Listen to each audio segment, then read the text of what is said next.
नमस्कार दोस्तों, आज के हमारे इस वीडियो में हम आपके लिए देव उठनी एकादशी की प्राचीन कथा लेकर आए हैं। एक समय की बात है, किसी नगर में एक राजा था। उसके राज्य में प्रजा बहुत सुखी थी। एकादशी के दिन उसके राज्य में कोई भी अन्न ग्रहण नहीं करता था और ना ही अन्न को बेचता था। सभी लोग फलाहार करते थे। एक बार भगवान श्री हरि ने राजा की परीक्षा लेनी चाही। तब भगवान श्री हरि एक सुंदर स्त्री का रूप धारण करके सड़क पर बैठ गए। जब राजा वहां से गुजरा तो उसने उस स्त्री को देखा। उसकी सुंदरता को देखकर राजा चकित रह गया। राजा ने उससे पूछा, हे सुंदरी, तुम कौन हो और इस तरह यहाँ बीच रास्ते में क्यों बैठी हो? तब सुंदर स्त्री बने भगवान बोले, मैं बेसहारा हूँ। इस दुनिया में मेरा कोई जानने वाला नहीं है। मैं किससे सहायता मांगूं? राजा पहले ही उसके रूप पर मोहित हो चुका था, तो उसने उस सुंदरी से कहा, तुम मेरे साथ मेरे महल में चलो और मेरी रानी बनकर रहो। यह सुनकर वह सुंदरी बोली, मैं तुम्हारी बात मान लूंगी, पर तुम्हें इस राज्य का अधिकार मुझे सौंपना होगा। राज्य पर मेरा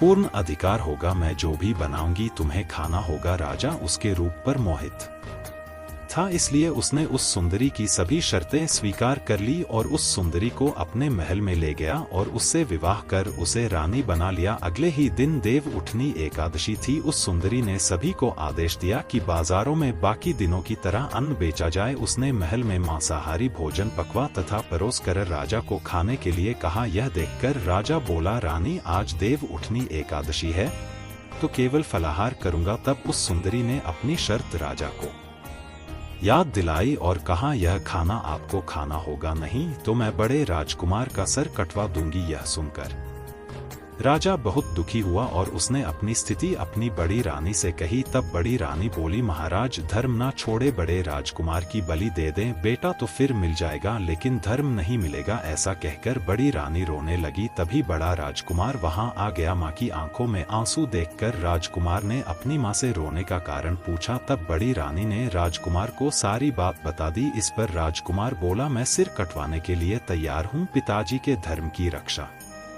जरूर होगी। राजा दुखी मन से राजकुमार का सिर देने के लिए तैयार हो गया। तब उस सुंदर स्त्री के रूप में भगवान विष्णु ने प्रकट होकर असली बात बताई और कहा, हे राजन, तुम इस कठिन परीक्षा में उत्तीर्ण हुए हो। भगवान ने प्रसन्न मन से राजा को वर मांगने के लिए कहा। तब राजा बोला, हे प्रभु, हमारे पास आपका दिया सब कुछ है। आप हम पर अपना आशीर्वाद बनाए रखें और हमारा उद्धार करें। उसी समय वहां एक विमान उतरा। राजा ने बड़े राजकुमार को राज्य सौंप दिया और विमान में बैठकर परमधाम को चला गया। हे भगवान विष्णु, जैसे आपने राजा का उद्धार किया, उसी प्रकार इस कथा को सुनने वाले, पढ़ने वाले, हुंकारा भरने वाले सभी पर कृपा करना। जय श्री हरि विष्णु।